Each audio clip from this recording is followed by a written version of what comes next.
Welcome to A Late Show. I'm your host, Stephen Colbert. I'm dying to find out how much of what I just said ends up in tonight's show. Christmas is coming, ladies and gentlemen. We're all looking forward to the miracle of Santa going all around the world in a single night. But you know what's moving almost as fast as Santa? Coronavirus. And I'll tell you all about it in my ongoing segment, Catch a Third Wave. Analyst Bummer. Hey, everybody, I'm still here. Hey, stop it! Electrical hazard! What did I do to this?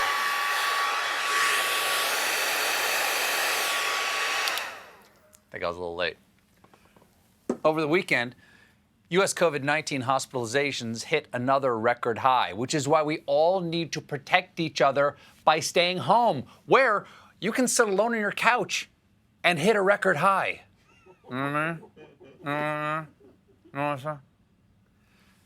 Experts are trying to help Americans brace for how bad things will get. Take coronavirus response coordinator Dr. Deborah Birx, seen here explaining the plot of Alien v. Predator.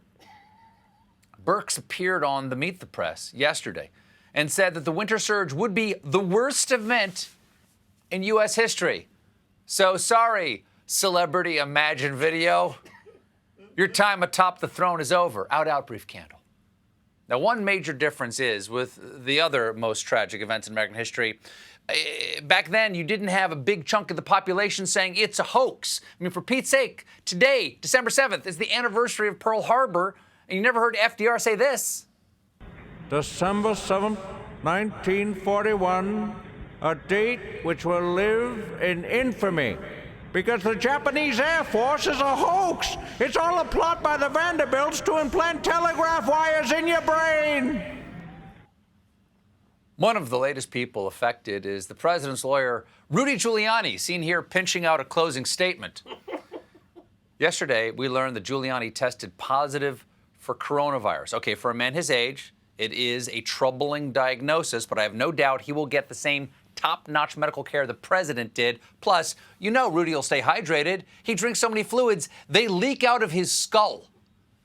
But it's not just Rudy who is at risk. Giuliani has traveled extensively to battleground states in recent days and met with officials for hours at a time without wearing a mask. That is so reckless. They willingly sat in the same room with Rudy Giuliani's teeth. Not only has Giuliani gone maskless, he's also tried to coax his own witnesses to take their masks off. Ms. Jacob? Yes. I don't want you to do this if you feel uncomfortable, but would you be comfortable taking your mask off so that people could hear you more clearly?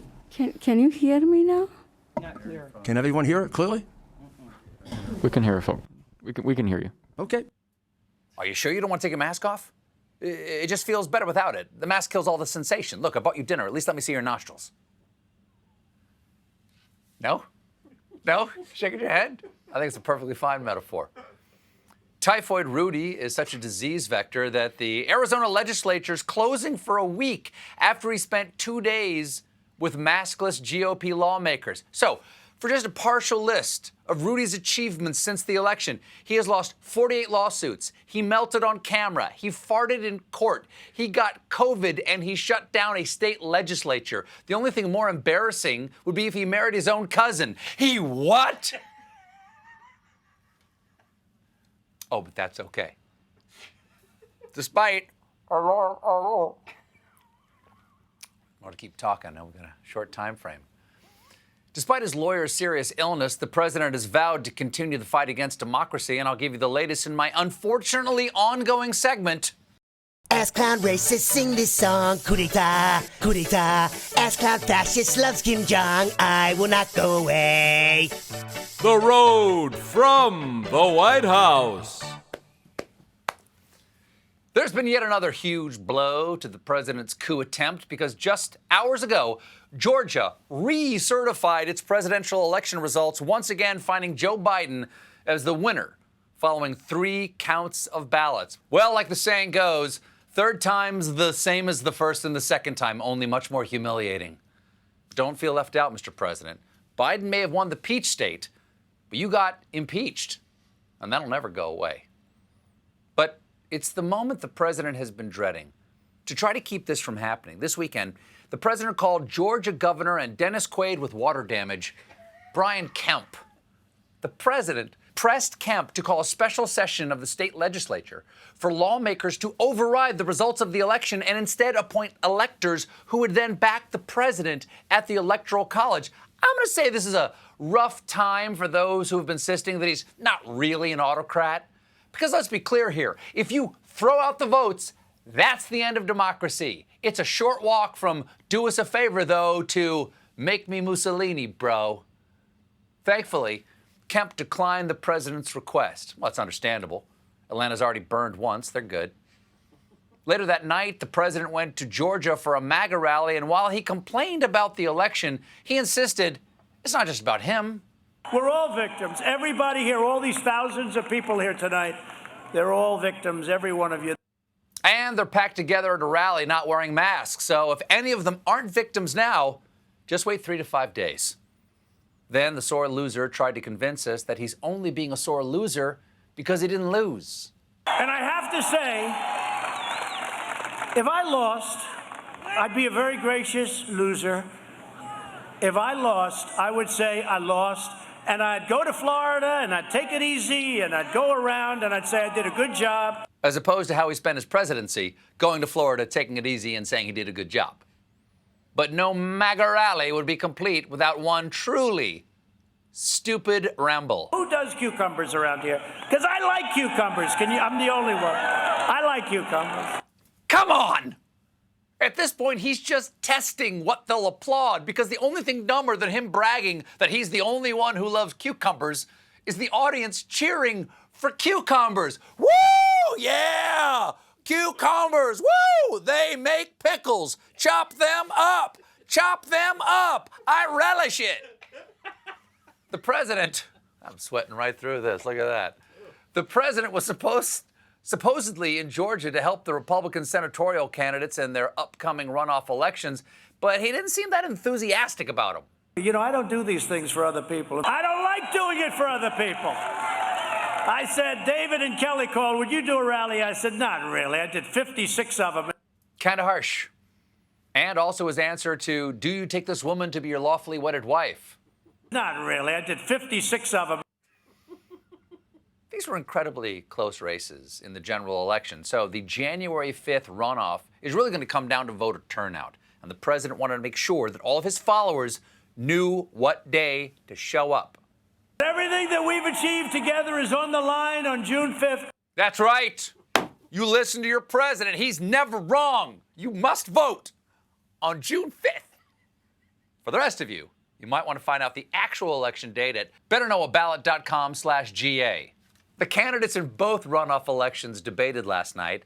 The more noteworthy of the two was between incumbent Georgia Republican and actor who wants you to ask your doctor about irritable bowel syndrome, Senator David Perdue, against Democratic challenger and bar mitzvah boy genuinely moved by his boobies toast, Jon Ossoff. The last time these two men debated, this happened. Well, perhaps Senator Perdue would have been able to respond properly to the COVID-19 pandemic if you hadn't been fending off multiple federal investigations for insider trading. It's not just that you're a crook, Senator. It's that you're attacking the health of the people that you represent. Can you look down the camera and tell the people of this state why you voted 4 times to allow insurance companies to deny us health coverage because we may suffer from diabetes or heart disease or asthma or have cancer in remission? Why, Senator? Damn. Jon Ossoff just tore him a new asshole. So all eyes were on last night's debate to see how Perdue was going to fare in the rematch. The candidates are Democrat Jon Ossoff. He is CEO of Insight TWI, a media production company. Republican David Perdue has served in the U.S. Senate since 2015. Senator Perdue declined to participate in this debate and is represented by an empty podium. Wow. He didn't show. Although I will say that podium does have more personality than David Perdue. Of course, this kind of debate is not unprecedented in American history. Who can forget the classic exchange in the Lincoln-Douglas debates when Lincoln said, "A house divided against itself cannot stand," to which Douglas replied, "I am a chair." In the midst of an unprecedented pandemic and a clear election in which the defeated incumbent still has not recognized reality, the White House decided that today was the perfect time for the First Lady to announce the completion of the new White House tennis pavilion. It's the only place Eric or Don Jr. will ever hear the word love. Now, I will say it might be tough for this administration to find anybody to play with because based on how they've behaved since the election, the Republicans clearly don't have any balls. In a statement, the First Lady statemented, "It is my hope that this private space will function as both a place of leisure and gathering for future first families." That's the closest we're going to get to a concession. She's admitting there will be future first families and gatherings. Well, according to the White House, the construction of the new tennis building was funded by private donations. So when the campaign sent out emails begging for court money, technically they weren't lying.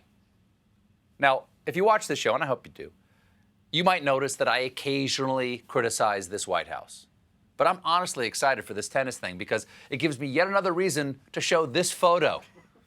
I also get to show that photo when we talk about sports, athleisure wear, and honey-glazed hams. We've got a great show for you tonight. Meryl Streep is here. Stick around. It's Meryl Streep, for Pete's sake.